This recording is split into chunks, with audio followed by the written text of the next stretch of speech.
Bismillahirrahmanirrahim. Assalamualaikum warahmatullahi wabarakatuh. Selamat pagi Bapak dosen dan teman-teman. Puji syukur kita panjatkan kepada Allah SWT dan tak lupa salawat serta salam tetap terhaturkan kepada Nabi Muhammad SAW. Kami dari kelompok 6 yang terdiri dari saya, Ainun Fadlilah Rahmah, dan rekan saya Rini Rohmania. Pada kesempatan kali ini kami akan membahas mengenai etika, moral, dan akhlak. Materi pembahasan kita kali ini di bab 6 adalah etika, moral, dan akhlak. Pembahasan yang pertama yakni pengertian etika, moral, dan akhlak. Yang kedua, karakteristik etika dalam Islam. Yang ketiga, indikator manusia berakhlak. Dan yang terakhir adalah akhlak dan aktualisasinya dalam kehidupan. Nah, pembahasan yang pertama, apa sih pengertian etika? Apa sih pengertian moral? Dan apa sih pengertian akhlak itu?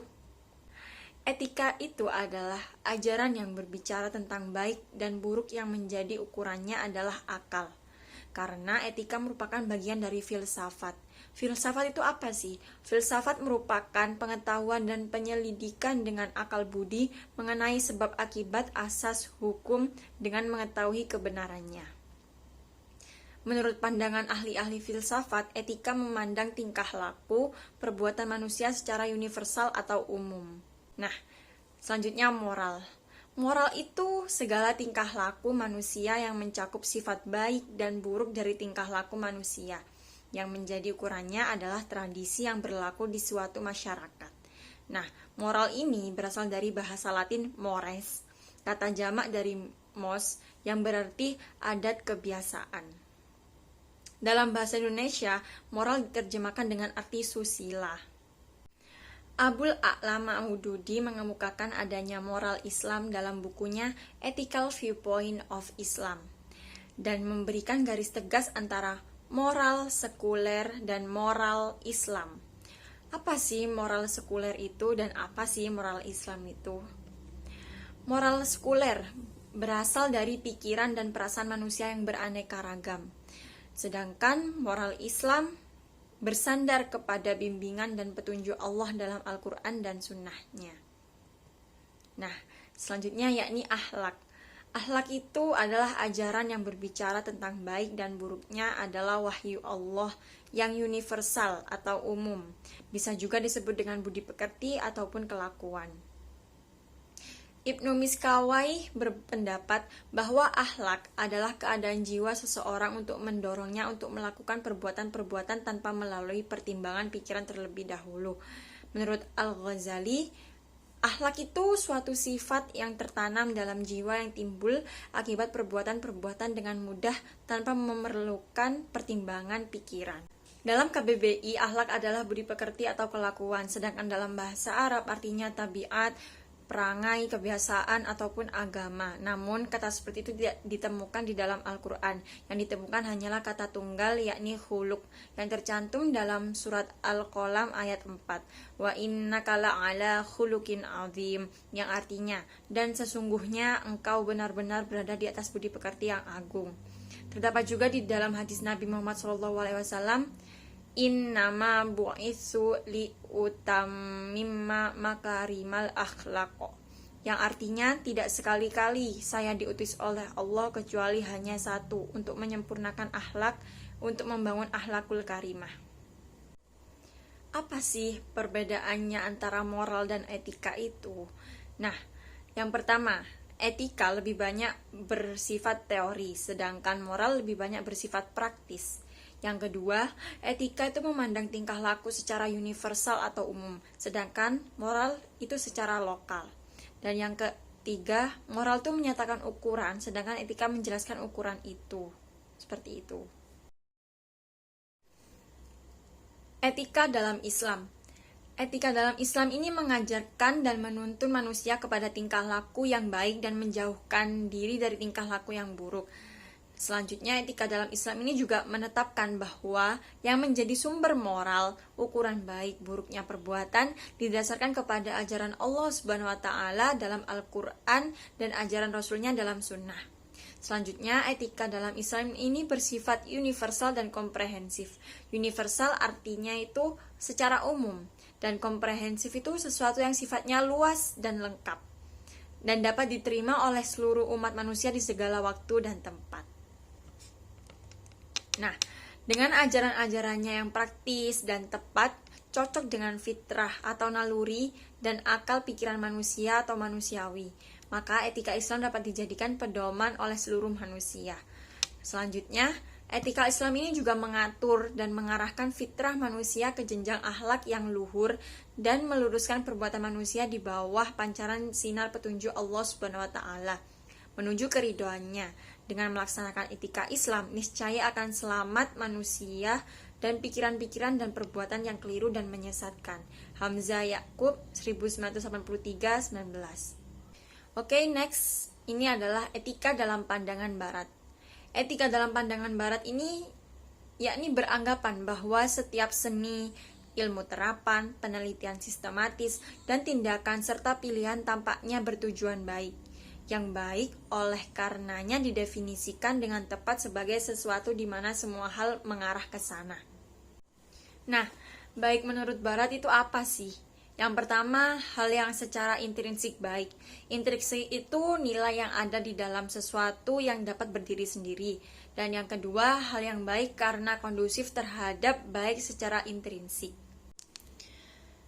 Nah, inilah beberapa pendapat tokoh-tokoh dunia tentang baik. Menurut Aristoteles, akan tetapi doktrin atau Platonisme tidak menunjukkan setiap jenis baik hanyalah hal yang digunakan dan disukai demi dirinya sendiri sajalah yang disebut baik dengan menunjukkan satu bentuk form saja. Lalu menurut Friedrich Nietzsche, karena memang demi suatu tujuanlah semua itu di barat dilakukan. Inilah yang baik yang diperoleh lewat tindakan menurut barat. Jika ada banyak tujuan, akan ada banyak yang baik yang dapat diperoleh lewat tindakan. Nah, jadi sudah jelas bahwa ukuran baik atau tidaknya tingkah laku seseorang di barat itu diukur dari segala segi kepantasan perilaku tersebut di masyarakat.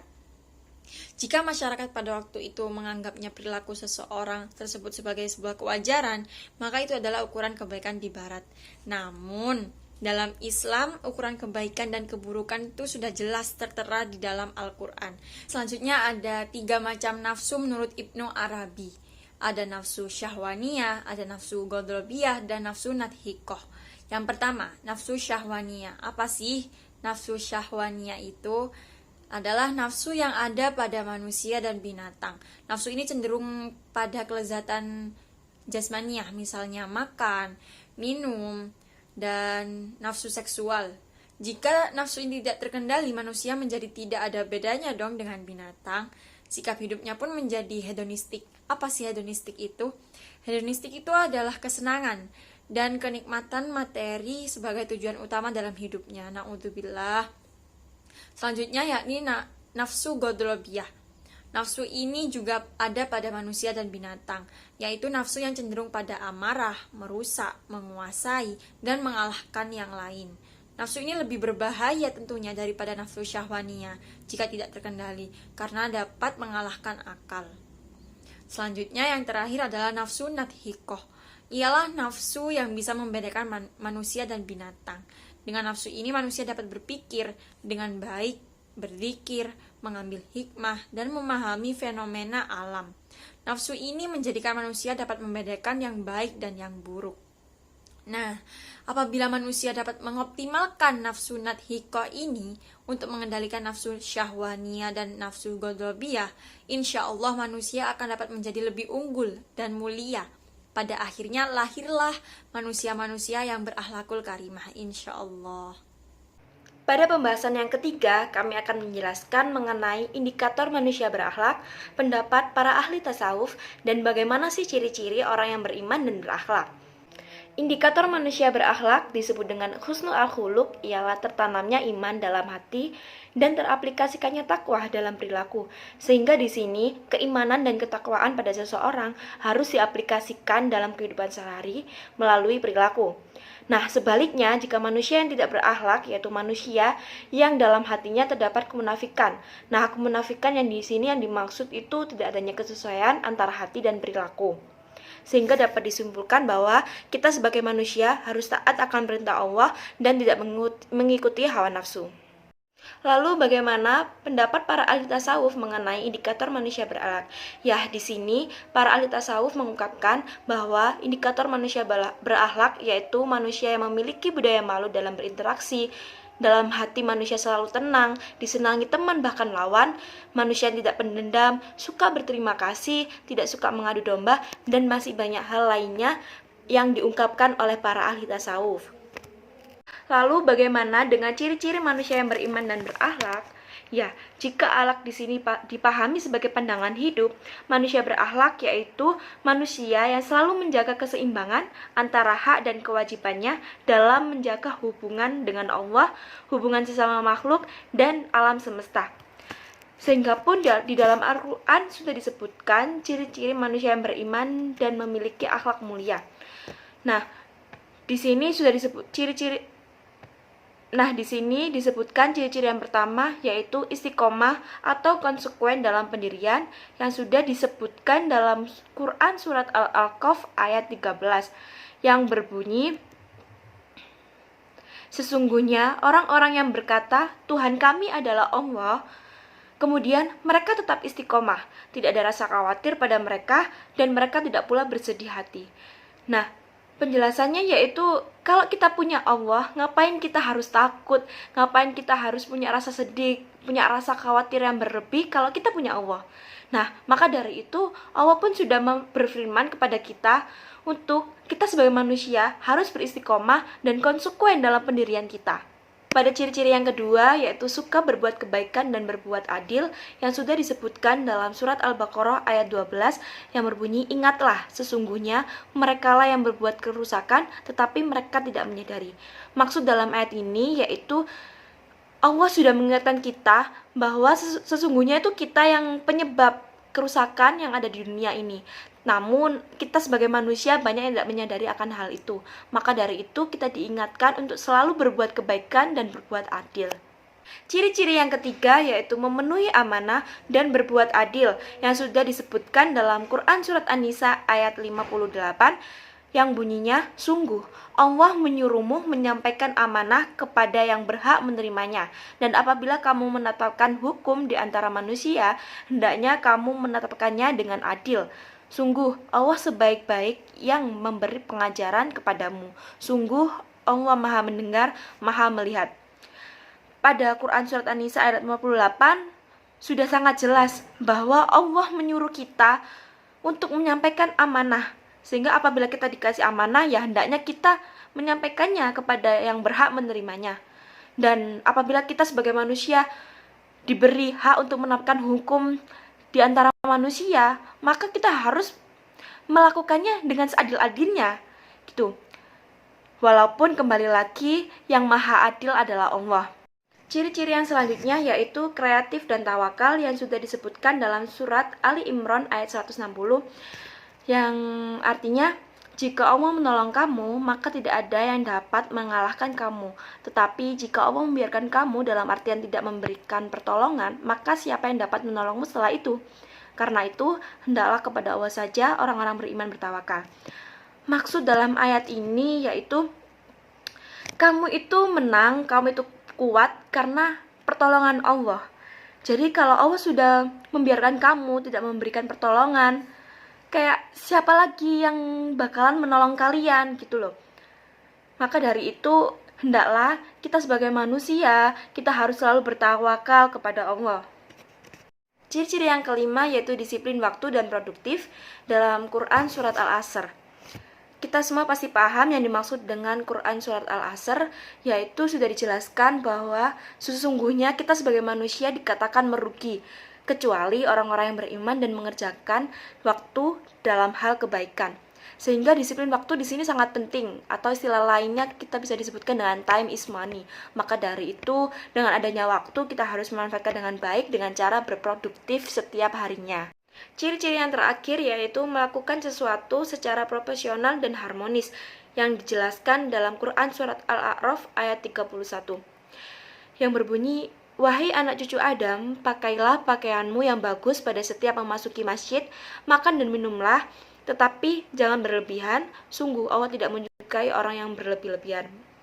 Jadi, pada ayat ini dijelaskan bahwa kita sebagai manusia pun harus bisa menyesuaikan situasi dan kondisi dengan sebaik mungkin, secara profesional dan harmonis. Dan kembali lagi, Allah tidak suka dengan hal-hal yang berlebihan. Lanjut pada pembahasan yang keempat, yaitu aktualisasi dalam kehidupan. Akhlak dan aktualisasinya dalam kehidupan. Yang dimaksud aktualisasi akhlak yaitu bagaimana kita dapat mengimplementasikan keimanan kita dalam kehidupan sehari-hari sebagai seorang muslim. Dalam Al-Quran sudah diatur bagaimana akhlak kita terhadap Allah, akhlak kita terhadap Rasul, akhlak terhadap diri sendiri, akhlak pada keluarga, akhlak terhadap manusia, akhlak terhadap Allah.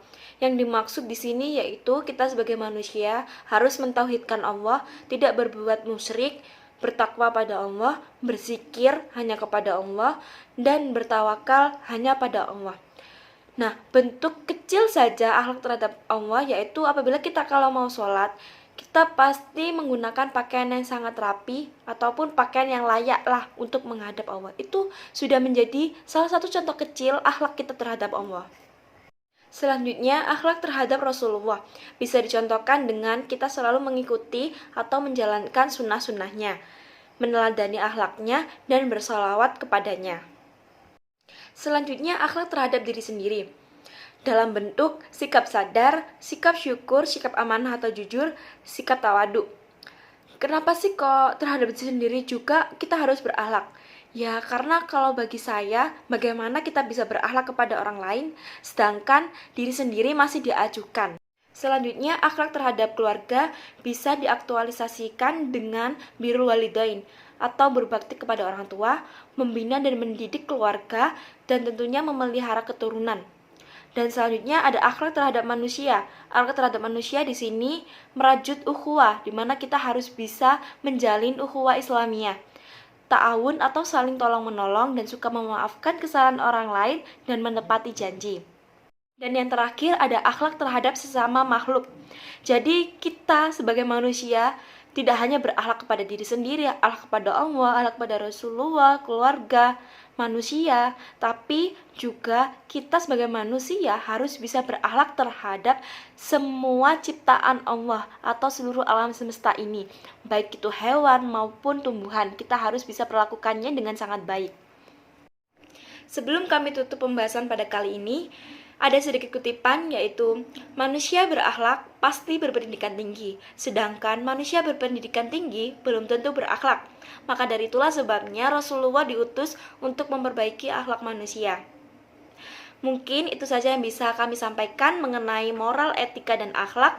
Kurang lebihnya kami memohon maaf yang sebesar-besarnya. Terima kasih. Akhirul kalam. Wassalamualaikum warahmatullahi wabarakatuh.